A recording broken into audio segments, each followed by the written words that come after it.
Minha diretoria, esse vídeo aqui tem como intenção defender os meus argumentos e as minhas teses para mostrar para vocês que essa discrepância dada entre o técnico estrangeiro e o técnico brasileiro são absolutamente injustas e consideravelmente confusas, na intenção meramente de buscar uma solução simples para um problema complexo, que é o seguinte: você pergunta para os especialistas de futebol, por que o futebol brasileiro não está vencendo? Por que o futebol brasileiro não é tão bom? Por que os melhores do Brasil não são tão bons quanto os melhores da Europa? E a resposta vai ser: porque é tão complexo e ninguém sai para perguntar, para saber o que é, que a resposta imediata é porque os nossos treinadores são atrasados.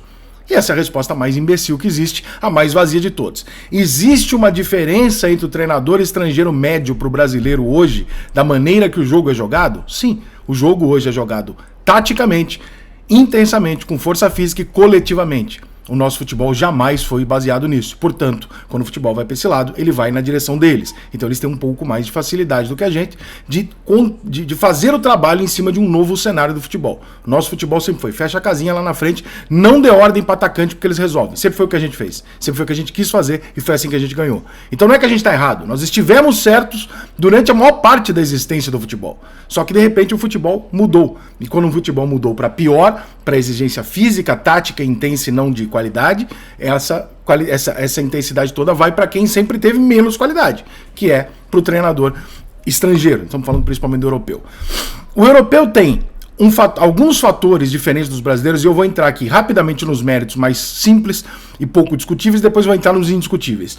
Os pouco discutíveis: o treinador estrangeiro ele pega 35 jovens ou jogadores com idade para jogar a temporada no começo do ano, e ele tem 35 rapazes, dos quais 3 ou 4 vão dar problema. Tá? A maior parte deles ali foi bem criado, o pai e a mãe tinham saúde, condição, dinheiro, cresceu numa casa, etc, tem educação. Ele não precisa ser o Pelé para salvar 5 gerações da família dele, senão tá todo mundo fudido. Ele tem pressão para vencer na vida, ele não tem pressão para ser o melhor jogador do mundo, nem para ser o Pelé e driblar 14 jogadores por jogada. Passe a bola e faça parte do time. Essa ideia estrutural do garoto, ela já fode muito o treinador brasileiro, porque o tempo que ele gasta para cuidar desses meninos, da cabeça dos meninos, é infinitamente maior do que o treinador europeu. O treinador europeu, ele vai ter que lidar com um ou outro jogador problema, o brasileiro vai ter que lidar com 15 jogadores, 16, 17 jogadores que saíram da favela sem ter o que comer, que não tem a menor educação, a menor noção da realidade, e uma família inteira pressionando o moleque pra ele tirar a família inteira da favela. Então, coitado desse menino. Esse menino não tem condição de entender tudo isso. E de repente esse menino começa a ganhar 300 mil reais por mês. Esse menino vai fazer merda. Óbvio. Qualquer um de nós faria. Então o treinador brasileiro, ele é psicólogo, ele tem que cuidar da parte social, muitas vezes ele tem que se relacionar com a família do jogador para ter o cara próximo, etc. Essas são algumas das distâncias, tá? Agora vamos para as distâncias práticas, que realmente são muito constrangedoras. Eu vou pegar aqui o exemplo dos últimos 2 anos do Flamengo, os últimos 2 anos do Real Madrid. E aí eu puxei aqui, cuidadosamente, com datas, direitinho, indo jogo a jogo e tal. Eu puxei alguns números aqui para vocês entenderem o tamanho da discrepância. Como é mais fácil você treinar o time? Por que o treinador europeu vem pro Brasil e a maior parte, a grande maioria deles vai embora e não dá certo? Pelo mesmo motivo que os brasileiros não dão certo hoje. Porque é difícil pra caralho você fazer futebol coletivo, intenso, etc. num futebol que tem as condições que o futebol brasileiro apresenta. É absolutamente impossível. Só que os clubes e a dona CBF são absolutamente incompetentes e não conseguem perceber. Ou conseguem, mas é mais importante vender pra televisão mais jogos ruins do que vender menos e melhores jogos. Vamos lá. Real Madrid entrou de férias, por exemplo, em média, no dia 29/5, tá? Ele ficou 40 dias de férias em média e voltou para se representar no dia 10/7, como aconteceu, por exemplo, na temporada passada. São 40 dias de férias. Aí, o primeiro jogo oficial aconteceu 32 dias depois dele se representar. E não foi necessariamente um jogo do Campeonato Espanhol. Pode ser uma Supercopa, algum jogo desse. Então, ainda são alguns dias antes. 32 dias de preparação, 40 de férias para você se preparar. Isso tudo numa estrutura fantasticamente melhor do que a dos clubes brasileiros, com salário em dia, etc. Ok? O Real Madrid jogou no ano que ele foi a todas as finais, todas as decisões, Supercopa, Copa do Rei, Champions League, caralho, 67 jogos. É o topo, é o talo. Um jogo a cada 4,3 ou 4,4 jogos, tá? A 4,3 ou 4,4 dias. Um avião de luxo, com todos os lugares de primeira classe à disposição dele para ir e voltar, sem poder fazer a viagem quando termina o jogo, fretado para voltar para casa. A distância percorrida pelo Real Madrid para jogar o Campeonato Espanhol é de cerca de 5.000 quilômetros. O Real Madrid percorre cerca de 5.000 quilômetros para jogar o Campeonato Espanhol. Nesse negócio do avião e da representação, você também tira que não tem concentração na Europa. Ao não ter concentração e você ter um avião luxuoso que te leva e te busca para distâncias muito pequenas, você dorme mais 33 noites no ano em casa. São 33 noites que você dormiria de concentração fora. Você dorme 33 em casa. Só de concentração, tá? Tô falando só de concentração, não tô falando dos jogos que você volta de avião e joga e dorme em casa que você não dormia. Aí você pode chutar mais 30. Então 60 jogos que você vai passar com a tua família, você vai dormir na tua casa, descansar e o caralho, ao invés de você estar concentrado, fadigado no aeroporto com os seus jogadores. No primeiro mês da temporada do Real Madrid, em média ele fez 5 a 6 jogos. Ele teve 23 dias de treinamento no mês e 5 a 6 jogos. Por quê? Porque quando ele não treina, ele não concentra, vai no dia seguinte e joga. Quando ele viaja e volta dentro de um avião luxuoso, uma viagem de 1 hora para jogar ali na Espanha, normalmente até fora, ali próximo de Madrid. Claro, Madrid é um lugar central, mas né, peguei como exemplo exatamente por ele não estar próximo demais de uns, né, e longe demais de outros. Ele tem uma média, ele está bem no centro da Espanha.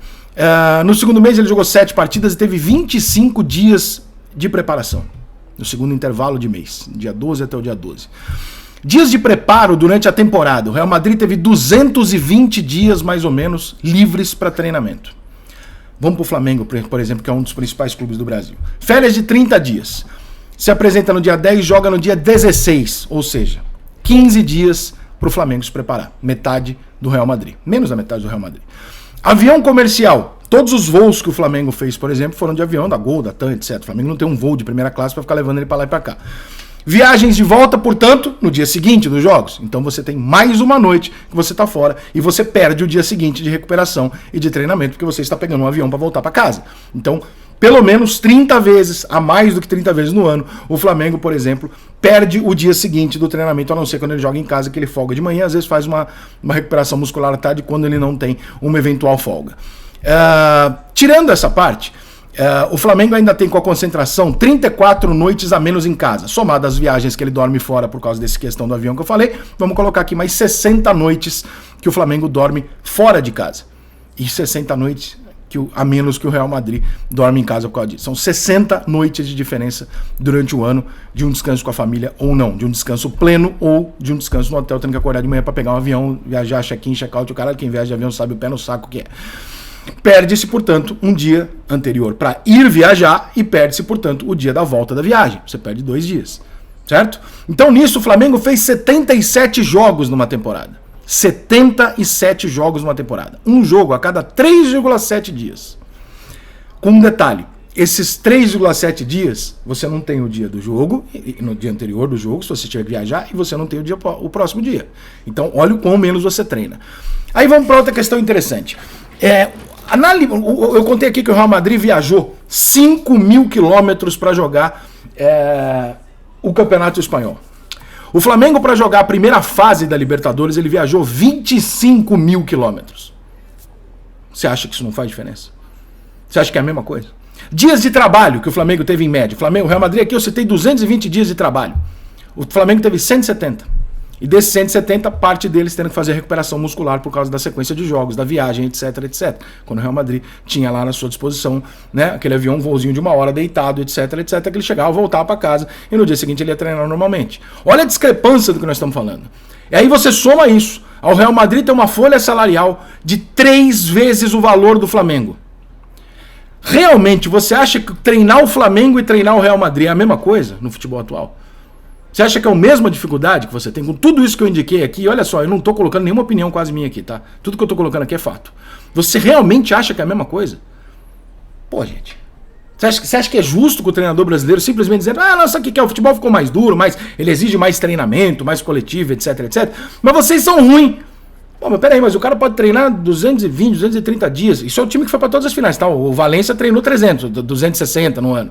Eu tenho 150 dias pra treinar aqui, com o meu time fadigado pra caralho, um monte de moleque tendo que buscar jogador na favela, a mãe do moleque foi preso, o caralho. Porra, meu irmão, quer me fuder? Aí eu pego um avião e tenho que viajar 25.000 quilômetros pra jogar a porra da primeira fase da Libertadores com 3 jogos fora de casa. E é igual a minha situação? Não é igual, gente. Não é igual. Pelo amor de Deus, cara. Não é igual. É uma situação absolutamente discrepante. Você está comparando um cara que tem uma condição de trabalho da Rede Globo com um cara que tem uma condição de trabalho de uma emissora de 5ª categoria do cu do Sertãozinho. Porra, não tem condição. Não vai sair a mesma coisa. Então, por mais que haja uma facilidade maior hoje para o treinador estrangeiro, é muito, muito injusto dizer que o treinador brasileiro, numa condição quase que de 1/3 da capacidade e da tranquilidade de trabalho, das condições de trabalho que tem um treinador europeu, em 1/3 ele não fazer parecido. Você queria que ele fizesse o quê? Mágica? Aí que estão trazendo os europeus para treinar aqui. Os gringos tudo para treinar. O que está acontecendo, gente? O que está acontecendo com os gringos que estão vindo treinar aqui? Só deram certo os gringos que pisaram nos melhores clubes. Exatamente como os brasileiros. Você pega o melhor time, você ganha. Você não pega o melhor time, você faz trabalho ruim e vai embora. Exatamente como todos. Porque o problema não está na nacionalidade do cara. O problema não está na formação do cara apenas. O problema está na estrutura do futebol brasileiro, que é extremamente prejudicial para o treinador brasileiro e que facilita uma barbaridade a vida de um treinador estrangeiro. Se com esses números aqui você acha que a mesma balança deve ser colocada aqui para a gente avaliar o trabalho de um Vanderlei Luxemburgo, de um Diniz, né, e de um treinador que atua na Europa, meu irmão, aí eu desisto.